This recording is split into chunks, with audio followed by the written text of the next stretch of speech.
So you guys see my screen, right? Oh, you're on the wrong thing, I think. Why is it on the wrong thing? Fuck me, man. Ugh. I mean, Why is it we're All on good. that? let's just let's get to it because like I know a little bit about Homura. Not really about. I mean, I'm taking notes. Yeah, So yeah. just let me Get know ready. like what you think makes this matchup You know what? interesting. I'm sharing my And whole it live doesn't screen. necessarily need to be like the whole community, what they think. I'm interested in what you think. Like you're the Yeah, one yeah. who, All right. supported us directly and are here to talk about this matchup Yes. specifically. And I'm very All curious right. about your thoughts on it. Mhm. Yeah, yeah. So I'm gonna be speed running this, okay? So Sure. this is the matchup we're gonna be doing: Homura versus Kurumi, Madoka Magica, Date Alive. All right. So who is Homura? Homura is from Madoka Magica. It's a magical girl show written by Gen Urobuchi, animated by Studio Shaft. It consists of 12 episodes and a movie, and the fourth on the way. Right. The series is known for its visuals, its soundtrack, its themes, and for being much darker than the typical magical girl show. And so much so that people see it as a deconstruction of the genre, both for being promoted as and starting off as very generic and lighthearted over time, but gets darker as the series goes on. Homura is the fan favorite character, and over the course of the series becomes one of its focal characters. Who is Kurumi? Kurumi, that this is not her, by the way. Kurumi is from Date Alive. Okay. Yeah, Date Alive is a light novel written by Koshi Tachibana, illustrated by Sunako.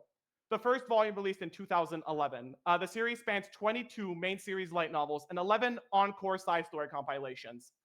The anime has 5 seasons, adapting the first 19.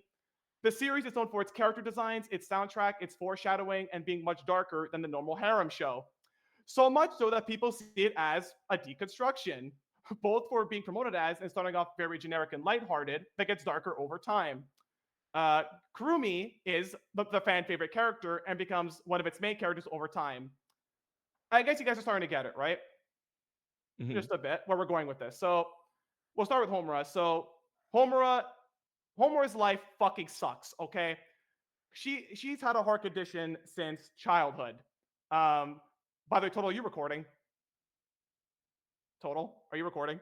I swear to God, if he's Yes, not. yes, I am. Yeah, okay. I swear to God, if he wasn't. So, anyways, so yes, bad school. She sucks at sports. Bad grades. All of that. Her life fucking sucks. Okay. Homura pondered that maybe I'd be better if I was dead.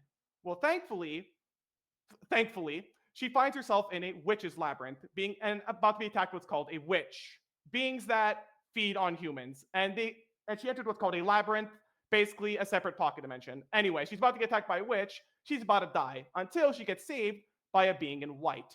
This being in white, right here, calls himself Kyubei, along with 2 girls, Mame Tomoe and Madoka Kaname. They were magical girls, beings responsible for harming the witches, killing them. They're capable of granting miracles. Homer's life was saved that day, gaining not only an admiration for these girls, but also something Homer never had before: a friend. Now, who is Kurumi? Um, whoops, wrong slide, sorry. So Kurumi was once a human, okay? Kurumi's life was fucking great. Daughter of a rich family. Now, Kurumi was the opposite. Loved by everyone, good grades, good at sports. Guys hit on her all the time. Yeah, all the time. Okay. She lived out her days with her best friend, Sawa, okay? Now, the thing that struck about Kurumi is she has an unyielding sense of justice. Kurumi always tries to do the right thing, almost to a fault, especially with cats. Take the craziest cat person you've ever met in your life. Times it by a million, you got Kurumi. Unfortunately, as great as Kurumi's life is, there's one teeny tiny problem. She's a Japanese high school girl. So what does that mean? You get attacked by a monster. Um, yeah, you Yeah, get attacked by a naturally, it yeah, always happens. Yeah. yeah, you get attacked by a monster. So as she's about to get attacked, Kurumi gets saved by, you guessed it, a being in white. Now, this being in white calls herself Mio, and Mio is a spirit, and it's her job to fight these monsters. And then Mio was like, "Hey, Kurumi, you want to help me fight these things?" Now, any ordinary person would have said, "Yeah, I leave. I go home. I'm tired. Bye bye." But for reasons Kurumi cannot describe, she actually accepted Mio's offer, making her giving her the very same powers that Mio has. I'm going back and forth because I want to guys see the connection. So over the next 2 weeks, back to Homura. I'm sorry, this is going back and forth. No, it's all good. Homura's new life seemed better, brighter, each day seeming better and better. Mommy and Madoka became part of Homura's life, people she looked up to, their bravery and kindness. Not to mention, they left Homura in awe all the time. And over the next few weeks, they would show Homura the ropes of being a magical girl. Her life seemed great until one fateful day on April 30th. Walpurgis came, one of the most powerful witches of all. Madoka and Mami both fucking died. Homura was distraught, but it's okay. It's all good. Because remember that fucking talking cat we talked about earlier? Well, his name is Kyubey, and he could grant wishes. So he said, okay, I'll grant any wish you want. And in exchange, you're going to fight these fuckers just like Madoka. And hence, Homura's destiny was set. Her wish was simple. She's going to go back in time and repeat her meeting. But this time, instead of being the one protected, she will protect Madoka. But how does she do this? Well, Kyubey gave Homura a soul gem. This is basically what he's doing is taking your literal soul, sucking it out of your body, and putting it in this soul gem. So yes, this literally houses your soul. It usually takes the form of a orb, a crystal type thing. However, when you transform, it takes the form of a piece of your clothing. Now, a girl's power is dependent on two things. This is like Ben, you might not be familiar with. Your potential and your emotions. But your potential, also called your karmic destiny, is basically how much influence you have over other people. This is all determined before you become a girl, before you make your wish. So like you're popular, you're nice to everyone, you're well known. All of this increases your potential. Now, your emotions. The PSP game calls it emotional value. That's the word I use. Basically, the more emotional you are, the more powerful your magic. However, there's a drawback. Your soul gem will draw impurities quicker, corrupting it faster. When that happens, you can't use your fucking magic. Now, as a magical girl, you get the classic strength, speed, durability, as like every fucking fictional character in fiction has. Basic telepathy. You can enhance regular weapons with magic. You can detect other magical girls, make barriers, etc. One interesting thing, though, is that because your body doesn't house your soul anymore, you can fuck that shit up as much as you want. Cut your arm off, stab your heart, rip yourself in half. It don't fucking matter. As long as your soul gem is intact, you're okay. You're fine. Okay. You're fine. You're okay. Does it like instantly regenerate or like? No, it costs you magic. It costs you magic. Okay. There are some abilities like Sayaka's one. She could do it much faster because her wish was about healing. Which brings us to, you also get a unique ability tied to your wish. So Homura's wish to go back in time and protect Madoka takes the form of a shield that doubles as a sand timer. When the flow of sand is stopped, time around Homura stops. There's about 1 month's worth of time in here, and the closer you are to the date with Walpurgis the less time you have. So basically, it's a time stop, right? There's one more drawback, though. Anyone who makes physical contact with Homura is immune to the time stop effects. Now, Homura could also stuff stuff inside her shield. Basically, she stuffs weapons. What does she like to stuff? Guns, and more guns, Yeah, baby. there we go. Guns, Gun girl. Yeah, when I was looking this up, I was like, I know, like I've heard of it before, and I know it's a magical girl anime, and so like, and I went and I pulled it up, and like there's like a picture of her, and she's holding a gun, and I was like, okay, because it's a big reveal when she suddenly pulls out a gun and starts blasting, and the other character's like, "What the fuck?" It's amazing. Homura would often raid Yakuza bases and Yakuza camps and military bases, right? Now she's had pistols, SMGs, shotguns, RPGs, rocket launchers, a volleyball setting machine. Yes, a volleyball setting machine, a golf club, a net gun, motors, everything, right? You get the full gist. Yeah. So in this new timeline, Homura and Madoka would fight witches together with Mami and some Kyoko, Saika, the Five, whatever. Unfortunately, Walpurgis came again. They all fucking died again. Only Madoka and Homura left, and Madoka gave the grief seed to Homura, basically making only that she could reveal her soul gem. So this is what Homura learns the truth. Kyubey is an incubator.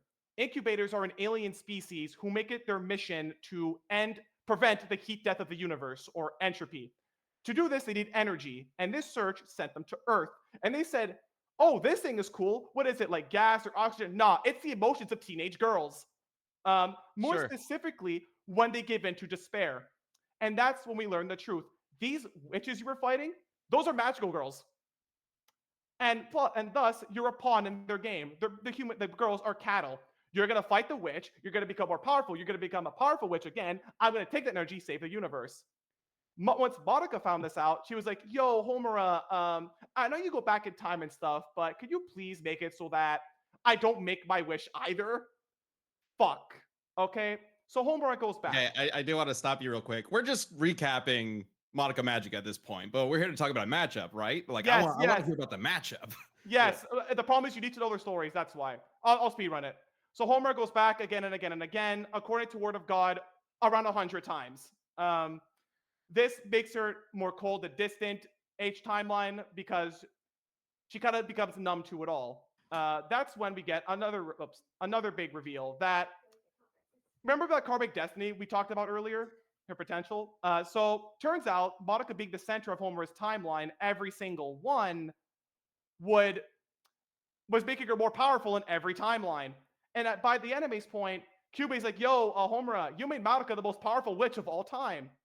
Well, shit. That's not good, but okay, it gets worse. Okay, again, I want to hear about the matchup. I don't want to hear about the story. Let's Yes. talk about the matchup. Okay, well, talk about We haven't even started talking about Kurumi, and I don't know anything about Kurumi. So all right. like this is a time traveling magical girl who gets power from emotions and All right. her wish that she my made apologies. and the soul Yeah, and whatnot. yeah. Like we can totally see that, but like how does that relate to Kurumi? Okay, Like, so what is I'll give Kurumi's powers? What is her sort of like okay, so I'll give you person? the theme. I'll give you the theme of the matchup. The theme is chronokinetic anime gunslingers. That's the basic theme. So she also time travels. Yes. Okay. So I'll just tell Okay. you the full list. So, both Kurumi and Homura are chronokinetic anime gunslingers who have time powers. These powers are tied to a circular object. Homura's shield and Kurumi's Zafkiel, which is a giant clock, as well as they're powered by gems, a soul gem and a Sephira crystal. Removing it costs you your life. Both of them were tricked by higher powers in beings in white, Kyubei and Mio, basically becoming their pawns without knowing it. This leads to them as a revenge plot going back in time to kill them, right? They meet the protagonist, who they become infatuated with for different reasons. Um, they're both known for placing burdens on themselves. They're outcasts for their kinds, all that stuff. Okay. Sure, I mean they have a lot of connections, but Yes. like connections are not necessarily Okay. part of the matchup. Yes. Right? I'm interested in the matchup. Like Yeah, what are they why you doing? think it would be cool and what you'd want to Yeah. see and like Yes. yeah, Okay. Well, here's one. I think why I bring this up is the reason why is because I want to talk about the analysis segments too, because I think this is a theme that we really haven't done before on Death Battle.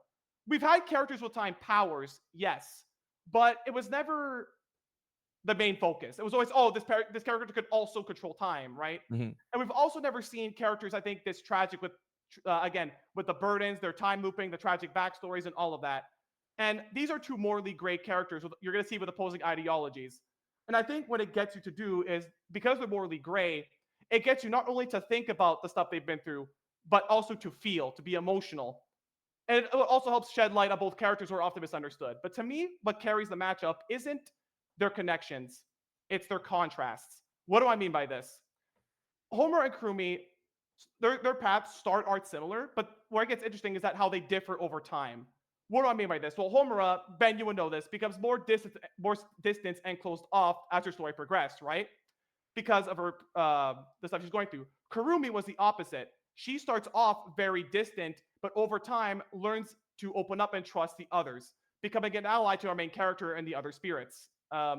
This culminates in Homura's story not accepting Madoka's sacrifice, separating her from her goddess self and taking a fraction of her power. As a result, she's considered an enemy to the very people she considered her friend, including Madoka. While Kurumi actually trusted Ashido enough to give him her power to confront Mio. As a result, she's surrounded by her friends and her newfound friends to fight for, while Homura is alone. And I think this comes down to the core of their characters. Homura is someone who prioritizes personal desire and stability, while Kurumi never lost her sense of justice, no matter how bad things got. This leads to the fight, but now in terms of these guys, they both manipulate time, right? Mm-hmm. The gunslingers manipulate time, so Ben could vouch. I think there's an obvious example to pull from in terms of fight dynamic and choreography, which is the mommy fight in Rebellion, right? But you can kind of see the obvious one, right? Why we do this. Kurumi is also a gunslinger like Mommy, and I think out of all Homura's matchups, Kurumi fits this the best. On top of feeling a fellow gunslinger, you have Kurumi's abilities with Zafkiel and her clones to create a lot of potential for a fast-paced, high-octane shootout that could reference not only Homura's fight with Mami, but her fight with Walpurgis Knot, the fight with Homura Rebellion, and all that, as well as some of the faster-paced Data Live fights. Kurumi Great. versus Mommy's a gunslinger too, right? She's got rifles, yes, right? yes. Yeah. What do I mean by this? I think the animation works, but what I want to add attention to is the art styles of both. Ben, we all know Madoka Magica's art style. What the fuck am I looking at, right? I think it works really well with the art style of Data Live light novels, which are known for being really dark, especially the ones involving Kurumi, which are very. She looks straight up demonic in some of them. Okay. What do I mean by money shots? Stuff you can reference to stuff like this, right? So we all know this shot on the top right, Ben? The famous shot with Mami, the standoff, right? The bullets surrounding everyone. Sure. That one works. The one with Kurumi was that which is Zap. Yes, that is Zapkiel, by the way. The clock in the back. Right, she's up with Zapkiel for the first time. Yeah. I love the idea of a gun kata section of the Homura Mami fight, but instead of Mami, it's Kurumi. Yeah, no, that'd be awesome. Yeah, stuff like that. There's a lot of stuff you could pull from. My personal opinion, though, you could talk about animation all day, but in my opinion, the best fights are the ones that tell stories. What do I mean by this? Well, I think there's a lot of storytelling potential here. Again, not because of their connections, which helps, but because of their contrasts. More specifically, their opposing ideologies. To be frank, Kurumi hates the type of person that Homura is. Okay. Yeah, I'm just gonna jump in and say I think I get what you're putting down here with like how we can really explore the building of their characters through their interactions. And this is a matchup that what you're seeing essentially is not just like a cool gunfight, but a sort of mirror. Yes. An emotional mirror where they Yes. can see almost like themselves if they took different paths and Yes. how they might hate or kind of envy that. Yes. So I think that's really fascinating and a really interesting direction to take it for sure. Yeah. I also have just noticed you have potentially 50 slides in this whole or more in this whole presentation, which is crazy. I would say we should probably move on to your second matchup here. But we did put an email in the chat here in the Google call. If you want to send this whole presentation to that email, we can take a look at it later on as well. Make sure that all of that work that you put into it, because it looks clearly you put a lot of work. Make sure that does not go to waste, because I would love to take a little bit more time, look through what you put together here, because it's very clear that you put a lot of effort into it. It looks fantastic for sure. Okay, that's fine. This is a PowerPoint. I'm probably the only motherfucker who's doing PowerPoint on this. So do you want the PowerPoint file or the OneDrive link? Either one or both even would be fine. Whatever you're most comfortable with. Like you guys could run PowerPoint, right? You guys have that. You're able to run it. Yeah, we run. Yeah, we run. It would run through Google anyway. So I don't see the email. Did you guys send me an email, or is it just? It's in the Google chat. Like if you go to the Google call, there's a little button in the bottom right that's like a little speech bubble. Oh, okay. It's in-call messages is what it's called. All I right. think. Yeah. Okay. All right. I'll the stop Kickstarter email. Yeah. There we go. Okay. Total. Go ahead. Okay. So I'm trying to find where the. Okay. Open picture. Well, I don't necessarily want to just jump away. Just to kind of like wrap up things with Homura versus Kurumi. Want to see if there's like one thing that like you haven't talked about that you want to make sure you. Oh yes, I do have actually something I want to bring up. It's we talked about it's very complex. I'm gonna simplify it for you guys, okay? If that's okay. Sure. How am I gonna do this? Oh my god. Okay, I'll do entire screen. It's more simple that way. There we go. I'll start the PowerPoint. So how am I gonna? You guys see my screen, right? Yep. Yeah. Okay, so obviously the one part of why I love it is the legacy aspect. I've been a part of both fandoms for years. I think you guys have seen this requested before, right? I like to think it's a pretty popular request. I imagine so. I think it's come up on ballot banters as well. So yes, I do want to talk about this. Why this is the Yates track, Date with the Devil. Why do I bring this up? I commissioned it. I spent $1,000 on it. Please listen to it. Okay. Yeah. Hey, Brandon's ready. He's got some good tracks. He does a good job. Yeah, that's great. I don't know if you guys have heard it before, but yeah, it's there. And the link, everything with an underline is linked. So there you go. Great. So Even more reason for us to look. Yeah, for sure. Yeah, everything is linked. The fan art, all this. Anyway, I do want to show you guys something though, an animation. I commissioned this specifically for the pitch, if that's okay. I promised the guy who would be seeing this. Yes, we definitely. No, yeah. Go ahead. I want to see it. This is an example of their. It's not too long because it's technically not public yet. It's not finished yet. But I did promise if you guys would be seeing this. I wrote the script for this, which again is scripted here. So someone made a damn 6-minute fight as well, bruh. Like, damn. Okay, here you go. All right.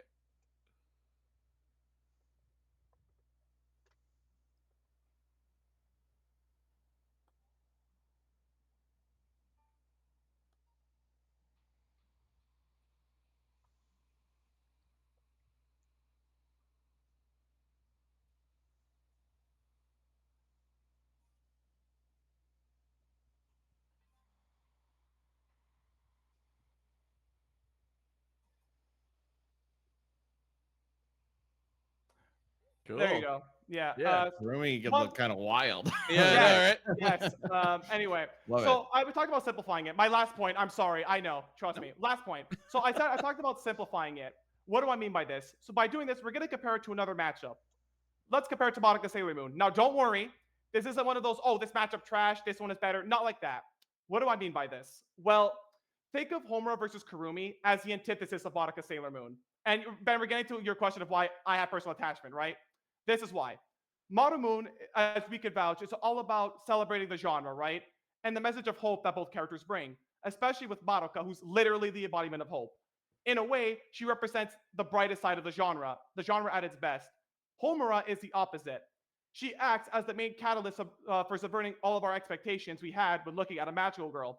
Her dark backstory and complex ideologies make us not only question what the fuck is going on, but also makes us question if it's really worth pursuing personal desire over doing what's right. Perhaps the answer isn't so black and white after all. And I think this is what a Homura episode should be focused on the most. Sure, the time stopping is great, the animation, the depression, all that. But I think that's the aspect of Homura that really strikes, is that subversion. And in my opinion, who better to oppose her than someone like Kurumi, who not only represents the opposite ideology, but who also makes us question our morality. And whose series is also a deconstruction. And that's what's striking here. While Homura's story is about a desire to save someone that could lead you to a darker path, right? The descent down that could lead you.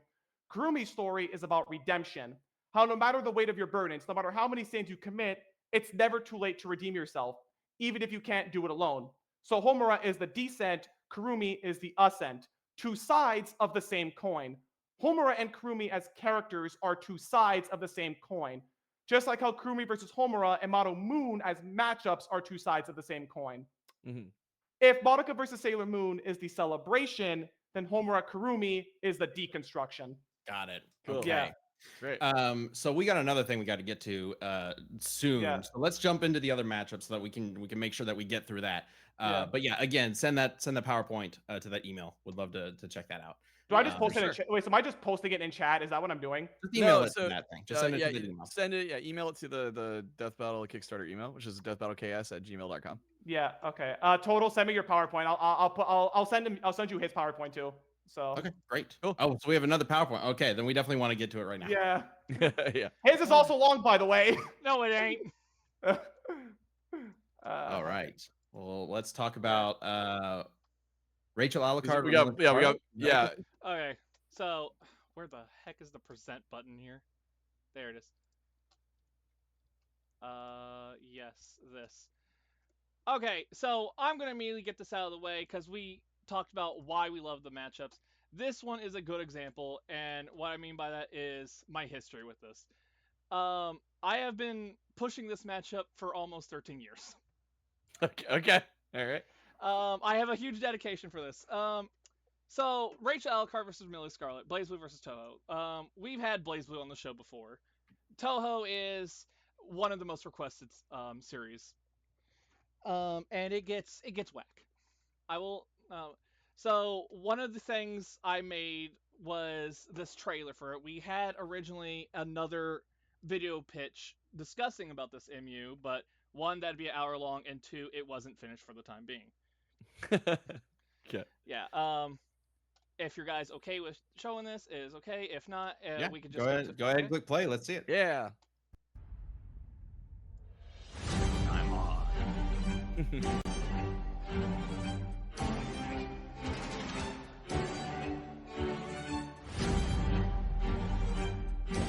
Oh, we've got a date? That's for today, Chad.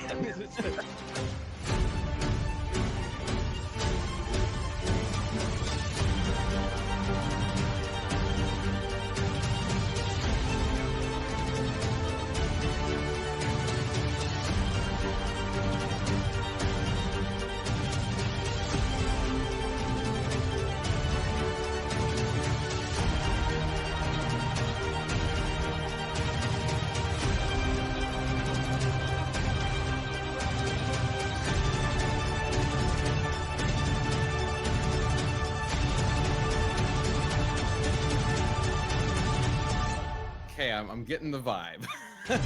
Yeah. Vampire girls fight. Great. Yep. I think that's what's funny because I always love this idea. I immediately knew when I saw this, I was like, I can understand this.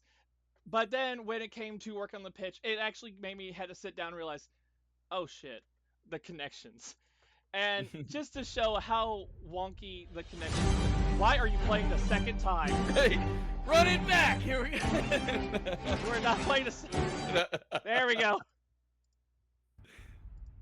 Oh, Okay, good. connection sources. Yeah, so the connections aren't that well. It's just they're young, immortal female vampires. You just get it. However, It's Molly Dio Alucard. Let's go. dude, stay out of this. Anyway, I've been hearing that for the past month. What I love about this matchup is actually just because of the characters. They bring off something unique to the series, and it's with banter, design, their entire powers, all that. Now, what makes this even unique is in terms of the series is just Toho, and we'll get to why that's unique in a way. So first off, let's get to Rachel. Already know, vampire, fighting game, we've already had BlazBlue, we can understand. What makes her unique from Mr. Brogna Bloodedge and whatever that cat lady was we had in Season 1? Well, Taukaka. yes. Well, she's a lore-heavy character. In fact, she's mostly the reason why some of the stuff happens in BlazBlue. How? For so? Well, due to being the daughter of one of the most powerful vampires, Clavis Alucard, she is now the head of the Alucard clan and the mistress of the Castle of Alucard, which is this agricultural, beautiful stage on the bottom right corner. Due to her being arrogant, an upper-class stereotypical individual, all that, she tends to be bored. So I understand her because she's now an overseer. Like her father, what an overseer is, they are powerful entities that are capable of watching the events unfold in the world, yet are cursed to never be allowed to intervene. Keep in mind, that last line there is going to be important. Also, little fun fact to show a little difference between the two. Rachel, despite being a vampire, she hates being a vampire. Dislikes the taste of blood. The only time she's actually accepted her urges of being a vampire was when she saved Ragna. Which may explain why he has a red eye. Who knows? So, BlazBlue lore, I think what's funny is, after constantly researching it, I had to think to myself and say, you know what? Nick had a point on how difficult it was. I now understand the meaning of no one knows. Yeah, when you were like, "Oh, she's a lore-heavy BlazBlue character," I was like, "Oh God!" Like, what? No, so I can because I talk to a lot of people. I think even Nick said it one time. I may be wrong about BlazBlue got a lot more easier too. It's more so of how to describe it is what makes it difficult because, like saying here, so basic timeline loop. That's what it is. Ragna goes to Cauldron. Ragna destroys Cauldron. Oh, what's this? This robot chick looks like your sister. Well, you gotta fight her. Well, she kills you. Go into Cauldron. Let's turn into a black beast and have 6 random people show up and beat it up and give us magic powers, and then the timeline resets. You guys get that? Because neither did I. Yeah. So just heads up, since we are 15 minutes over time, we only have 5 minutes before our next thing, so we gotta make sure. Okay, I will rush this. So basically, she's been doing this over and over for the loop, till finally the loop finally stopped. Rachel no longer wanted to spectate, so she finally starts aiding Ragna in battle. The problem is again, she's finally started intervening. What's the problem with that? If an overseer intervenes, their powers start depleting. Okay. Next thing. This is just her arsenal. I'm not just going to rush through it. She has summons, familiars, all that, controls the weather, all that. She has a frog. There we go. This is the almighty frog, all that. So this little sigil thing, also a good example. Tsukuyomi units. She also brings units to the series. This one's supposed to defend time. She uses it to basically just block all attacks. She has a pair of glasses that apparently, if worn, attracts the opposite sex, which I don't want to even know. Now, Overseer powers, phenomenal intervention. That's the one thing she has that gives the big gimmick of the Overseers. So basically, you know how you have that Telltale game where you're just playing and you're like, I don't like the story whatsoever. So you reset back to your previous story and go do a different task. That's what this is. So sure. Okay, let's make sure to talk about Remilia. Remilia, okay. Because we literally have like 2.5 minutes. And left, like, yeah, like you're gonna run out of time. We want to know like what Okay, match you know what? We're rushing way this. over time. Yes. Yeah. Vampire, understandable. Bullet Hell series. This series gets whacked. Understandable. One of my favorite characters. Understandable. Yes, this is official art for her.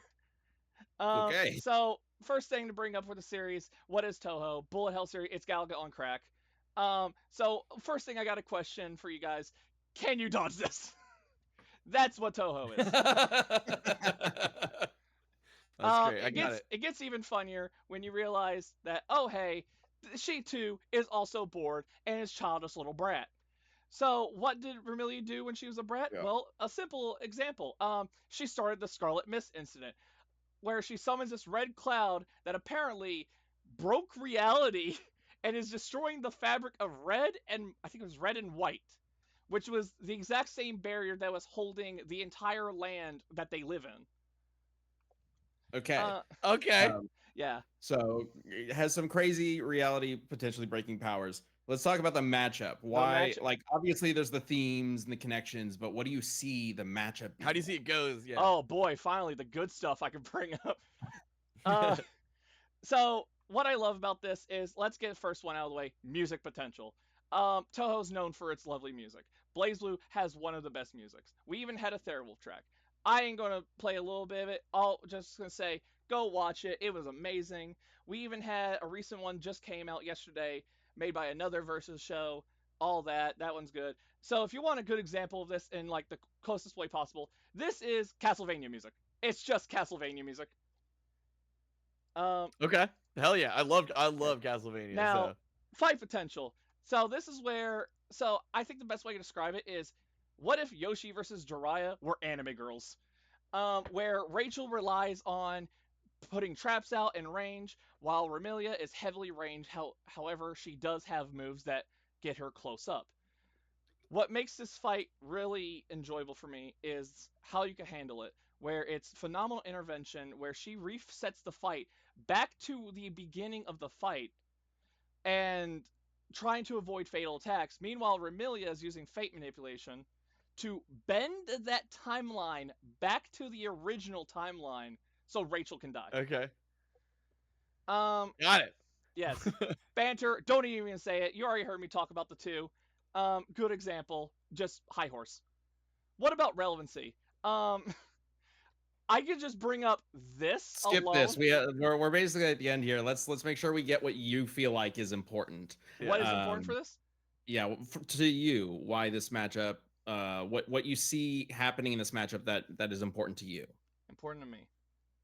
Well, let's get the first one out of the way, and it's the series. For BlazBlue coming back, I think this series has so much you can go with. One of my favorite fighting games, all that.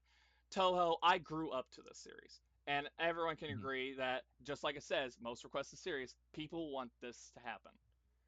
We have, and this one is probably a good example of doing a Toho matchup, because this one goes into the community for both series and the Versus community. Awesome. All right. Cool. Well, again, like the other one, if you could send this PowerPoint presentation to that email that's in the chat. Can you do me a favor or chat anybody? Okay, I sent the link in the chat. Could you guys see if we're able to access the PowerPoint? Because OneDrive is finicky, that's why. Are you able to access it? Or does it deny you access? Because it should be okay. Let's see.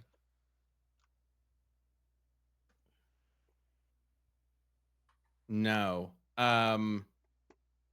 Send it to that email as a file or as a Google Drive file that is shareable to or openable to anybody. That's what I'm trying to do. You'll have to change your share options in Google if you're using Google Drive. But either way, if you just send it directly to that email, that'll be fine. And we can also take care of that through email communication and whatnot moving forward. We gotta jump. Go ahead. We're like 20 something minutes over. We're costing them. Yay, let's go. But again, you guys did a lot here. A lot of work. Yeah. So good to see all of this stuff. Definitely want to see these in full later on. Thank you so much again for all the support and for the wow, the the passion behind The these passion. matches That's exactly what I was about to say. clearly there. Definitely something for us to keep in mind. And looking love forward to these talking ideas. about it on Death Battle Cast for the first one, for Thank sure. you. It's gonna be Yep. a fun one. That's all I'm gonna say. I couldn't get into it, but it's gonna be a fun one. Let's just say that. Appreciate it so much. You guys take care. You too. Thank you again. Yeah. Thank you. Yeah. Thank you. Thanks so much, y'all. Yeah. Have a good one. All right. Bye. Yeah, see ya. Bye.